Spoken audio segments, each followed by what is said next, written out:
Puji Tuhan. Kita sudah lanjut dengan Markus pasal yang ke-5 dan pasal yang ke-6. Ada peristiwa di antara beberapa kasus penyembuhan yang telah dilakukan. Kita baca kemarin beberapa peristiwa-peristiwa yang menunjukkan bagaimana Yesus menyembuhkan begitu banyak orang.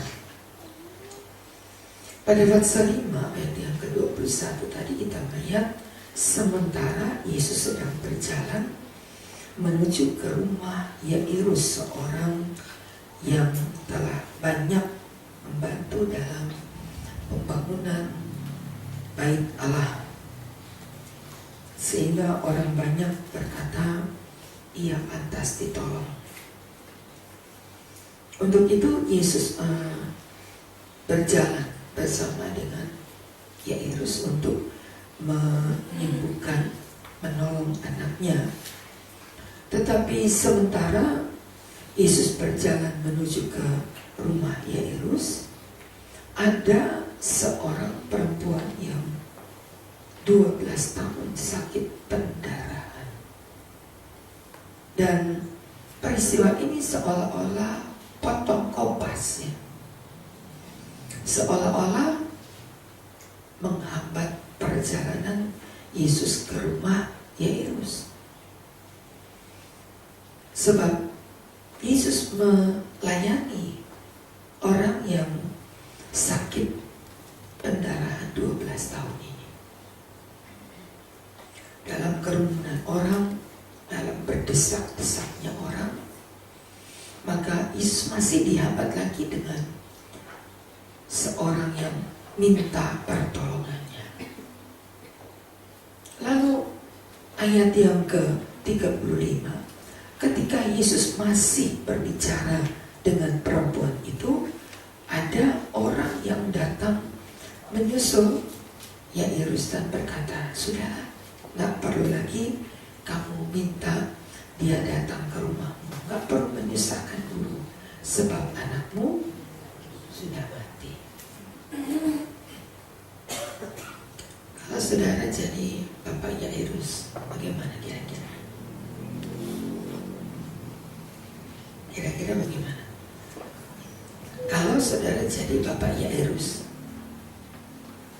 sudah susah bawa Yesus sampai ke rumah, di antara desakan-desakan orang banyak, walaupun dikatakan Yairus adalah seorang perwira. Matius 9, coba kita lihat.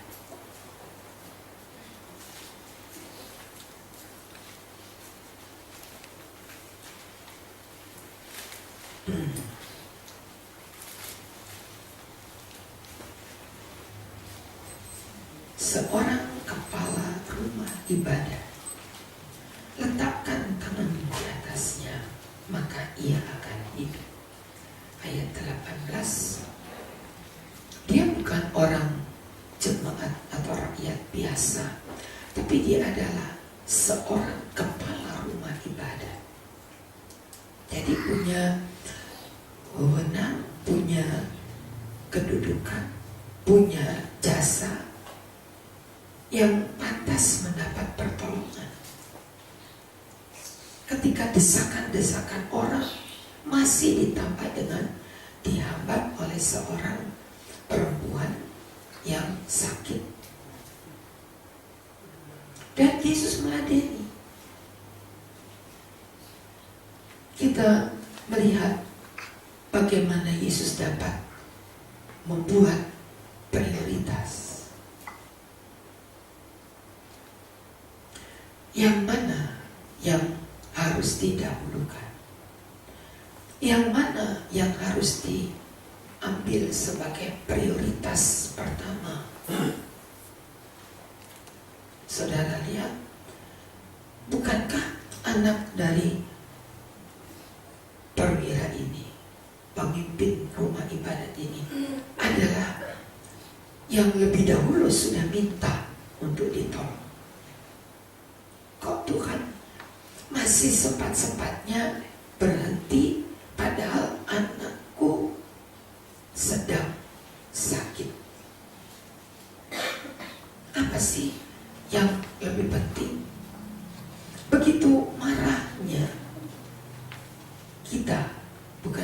harus kita. Bila hal itu terjadi ketika saudara sangat membutuhkan, lalu ada orang yang menghambat kepentingan saudara. Jelas ayat 35 berkata, ketika masih berbicara, datanglah orang dari keluarga berkata, sudahlah, anakmu sudah mati, apa gunanya kamu menyusahkan guru? Gak perlu lagi, udah kamu harus cepat pulang, anakmu sudah mati. Tapi bukan begitu yang dilakukan oleh Yairus. Pada ayat 36, Yesus tidak menghiraukan perkataan mereka dan berkata kepada Yairus, jangan takut, percaya saja. Memang hati Yairus sempat bimbang melihat kalimat yang dikatakan Yesus, jangan takut. Sempat bimbang, sempat goyah, sempat merasa, waduh, bagaimana sih? Gara-gara itu perempuan tadi, anakku sekarang mati. Kalau enggak, pasti anakku masih hidup. Mempunyai kekesalan, mempunyai kemarahan. Tapi Yesus tahu apa yang harus dia lakukan. Ada kalanya doa kita belum segera dijawab, tidak mendapat jawaban yang cepat, atau tidak dijawab lebih dahulu. Peristiwa ini pernah kita baca juga dalam Yohanes 11 tentang keluarga Marta dan Maria yang menyuruh orang datang kepada Yesus dan minta Yesus segera datang sebab Lazarus itu sedang sakit.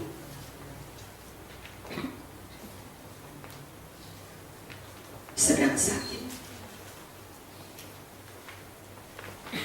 Ayat 6, namun setelah didengarnya bahwa Lazarus sakit, ia sengaja tinggal 2 hari lagi di tempat di mana ia berada.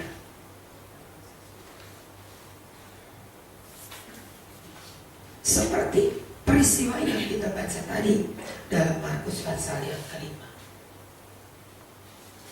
Sementara Yairus sangat membutuhkan Yesus segera datang. Sementara Marta dan Maria mengharapkan Yesus segera datang. Itu mau kita. Tapi Yesus tahu prioritasnya apa. Dan mengapa ia mengutamakan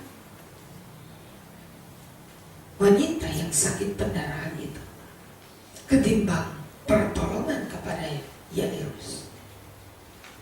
Seperti Yesus dalam Yohanes 11, dengan sengaja ia tinggal di situ 2 hari lagi. Sama, kalau engkau datang kemari, saudaraku Lazarus itu tidak mati. Manusia selalu mengambil ukuran untuk kepentingan pribadi. Sepertinya kepentingan kita lah yang terutama. Tapi Yesus tidak pernah terlambat. Walaupun kelihatannya ia memperlambat. Bukankah dengan menolong perempuan yang sakit pendarahan ini, bukankah itu merupakan waktu yang terlambat bagi Yairus? Sudahlah, gak usah menyusahkan guru lagi, anakmu sudah mati. Dalam kebimbangan itu, Yesus berkata, jangan takut, percayalah saja. Lazarus mati, itu kenyataannya. Marta dan Maria menjadi marah. Orang-orang di sekeliling Betani menjadi kesal. Apalagi dengan keterangan ia dengan sengaja tinggal 2 hari, tidak segera menjawab doa kita. Ingat saudara, kalaupun Lazarus mati, maka Yesus sanggup membangkitkan. Kalaupun anak Yairus mati, maka Yesus masih sanggup. Dengan catatan ini kita melihat Allah bertanggung jawab atas keterlambatannya dalam tanda petik. Atas keterlambatan menurut kita, jawaban Tuhan sudah doa, sudah minta, sudah sungguh-sungguh melayani, apa sih yang kurang? Kenapa Tuhan tidak segera amin lalu ada jawaban? Kira-kira begitu, gerundel hati kita, kesal hati kita, kira-kira begitu. Kenapa Tuhan, apa sih yang kurang? Kalau Tuhan minta sesuatu daripadaku, aku segera melakukannya. Aku segera melakukan apa yang menjadi perintah Tuhan. Kenapa Tuhan tidak jawab aku dengan cepat? Ada alasannya saudara. Yohanes 11 tadi berkata, Yohanes 11 berkata pada ayat yang ke-15, bersama kita baca Yohanes 11 ayat 15. Kalimat ini berkata 3-4, tetapi syukurlah aku tidak hadir pada waktu itu, sebab supaya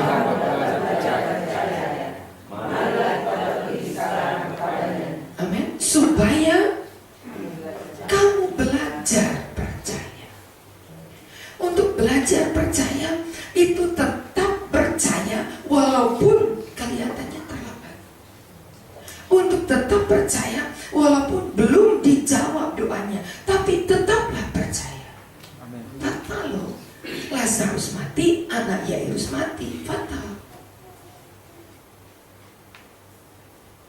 Akibatnya ya mati anaknya. Untuk apa lagi kamu menyusah-nyusahkan guru? Sudahlah, anakmu sudah mati kok. Ada kekecewaan. Tapi kalau kekecewaan itu membuat kita tidak melihat mujizat Allah, itu yang harus kita kalahkan. Tidak menjadi kecewa. Injil Lukas katakan itu. Injil Lukas pasal yang ke-7 ayat 23. Injil Lukas 7 ayat 23. Dan berbahagialah orang yang tidak menjadi kecewa dan menolak.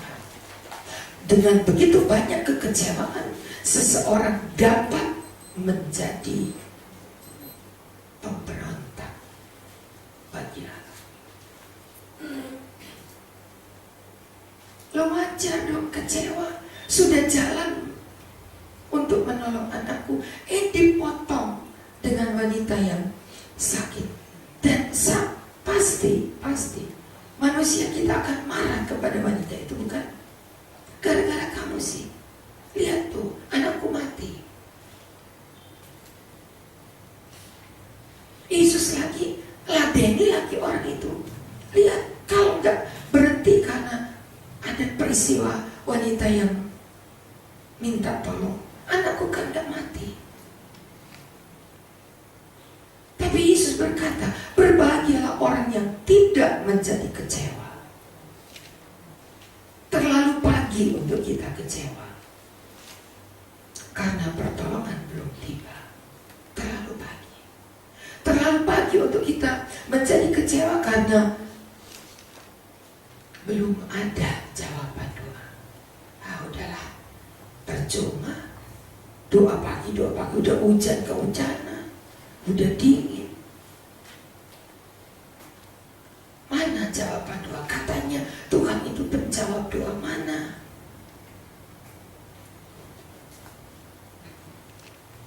Atau mungkin saudara pernah beberapa waktu ini berkata, katanya makan perjamuan itu menjadi pertolongan. Kok buktinya aku sakit? Seolah-olah tubuh dan darah Tuhan itu tidak berguna buat kita, bahkan menjadikan kita sakit. Firman Allah berkata, belajarlah percaya. percaya. Tuhan ingin membuat imanmu menjadi kuat. Percaya kepadaku, jangan bimbang. Kalaupun ada yang menantang iman kita, tetaplah percaya. Amin. Kalaupun kita berhadapan dengan masalah, tetaplah percaya. Sebab lewat beberapa banyak penyakit, lewat beberapa banyak masalah, Allah bertanggung jawab. Garis bawahi kalimat ini. Allah bertanggung jawab atas keterlambatannya. Allah bertanggung jawab atas semua yang kelihatannya tidak menjadi jawaban doa kita. Allah punya tanggung jawab. Dia usir semua orang, kembali ke Markus pasal yang kelima. Dia usir semua orang, ayat yang ke-38, 39. Dan berkata kepada orang tua, ayat 40. Maka diusirnya semua orang itu, lalu membawa ayah ibu bersama-sama dia masuk ke kamar anaknya. Sebab itu dalam setiap doa selalu saya mengikut sertakan keluarga. Ayo mana bapak ibunya? Ayo kita berdoa bersama. Yairus masuk bersama istrinya, walaupun anaknya udah mati, dan orang banyak berkerumun berkata, wow, seperti tawon begitu, mencemooh, mencela, ribut, sampai Yesus berkata, mengapa kamu ribut dan menangis? Kenapa? Menghadapi masalah-masalah, seringkali begini sikap kita. Kesal, marah, kecewa, ribut. Mengapa kamu ribut? Mengapa kamu harus menangis? Lalu Yesus berkata lagi di ayat 39, anak ini gak mati tapi tidur. Waduh, mereka tambah tertawa, mentertawakan Yesus. Jelas mati kok dibilang tidur. Jelas tidak ada pertolongan kok. Masih ada kata percaya kepada Yesus. Jelas tidak ada pertolongan, apa mati kok dibilang tidur. Yesus tidak peduli dengan semua itu. Dia tidak menghiraukan. Saudara baca tadi, Yesus tidak menghiraukan perkataan banyak orang, karena dia adalah Allah yang sanggup menolong kita. Jangan hiraukan banyak orang bicara di kanan kirimu untuk menggoyahkan imanmu. Ketika engkau minta, berdoa, mohon, dan belum terjawab, jangan hiraukan banyak orang. Tetapkan imanmu. Dan katakan dengan pasti bahwa Yesus sanggup menolong saya. Kalau ada kekecewaan, kalau ada kekesalan, kalau ada keadaan-keadaan yang menantang iman kita seperti ini, pegang firman Tuhan. Kita tak akan dipermalukan. Tetap percaya, saudara. Memang tidak mudah.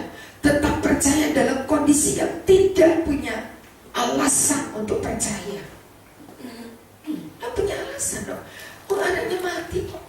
Lazarus, memang saudaraku mati. Kalau Marta, kalau Maria kesal dan mulai berkata-kata yang terlambatlah kamu datang, ngapain pakai datang lagi? Udah mati saudara. Yang datang itu adalah sumber kehidupan. Yang datang adalah sumber pertolongan. Yang datang adalah dia yang sanggup melakukan yang tidak mungkin menjadi mungkin.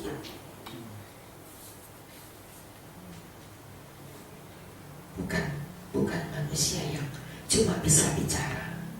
Yesus tidak hiraukan semua orang itu. Dan dia datang dan dia masuk ke kamar. Dia bawa orang tuanya, Yairus dan istrinya. Yesus melihat bagaimana imannya Yairus tetap percaya. Walaupun begitu banyak orang mulai menggelisahkan hatinya. Gumuli di dalam keluarga saudara. Kalau ada masalah, kalau ada kesukaran, jangan sendiri, ajak keluargamu. Ayo kita berdoa, ayo kita berdoa. Jangan marah-marah, jangan kesal, jangan kecewa. Jangan saling menyalahkan, gara-gara kamu sih, gara-gara kamu. Tidak. Tuhan tidak ingin ada keributan menghadapi masalah, tapi perlu tetap berdoa. Hari ini belum, besok belum, lusa. Tetap di dalam penyerahan kepada Tuhan. Perhatikan bagaimana Abraham juga pernah mengatakan itu. Roma pasal yang keempat. Roma pasal yang keempat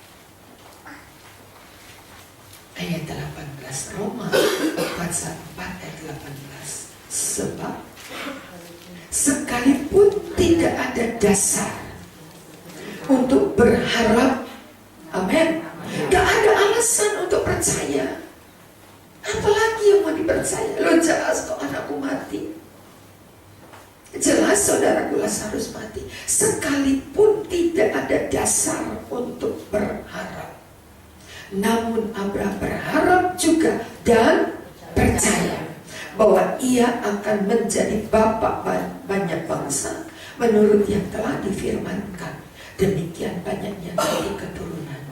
Imannya tidak menjadi lemah. Amin.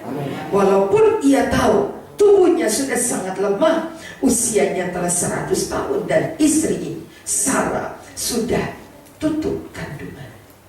Tapi terhadap bersama janji Allah, ia tidak bimbang karena ketidakpercayaannya. Malah ia diperkuat dalam imannya dan mulutnya memuliakan Allah.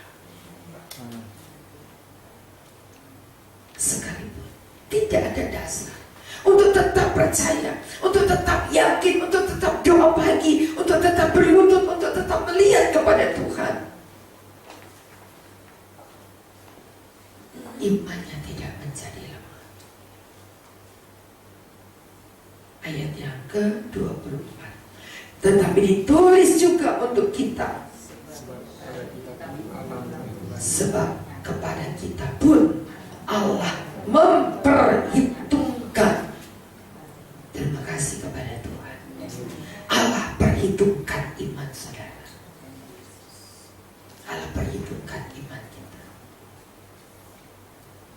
Kalau engkau tidak melihat kenyataan-kenyataan yang baik, tetaplah berharap kepada Tuhan. Tetaplah percaya. Jangan cepat menjadi kecewa. Kekecewaan itu jahat, saudara. Bisa membuat orang begitu kehilangan identitasnya. Tetaplah percaya. Yesus pegang anak itu, anak Yairus. Dengan satu kata dia berkata, talitaku. Ada yayasan sekarang yang ditulis yayasan talitaku. Cukup dengan satu kata. Ayat 42. Seketika itu juga, bukan nanti, bukan besok, bukan perlahan-lahan bergerak, tapi seketika itu juga anak itu bangkit, berdiri dan berjalan. Amen.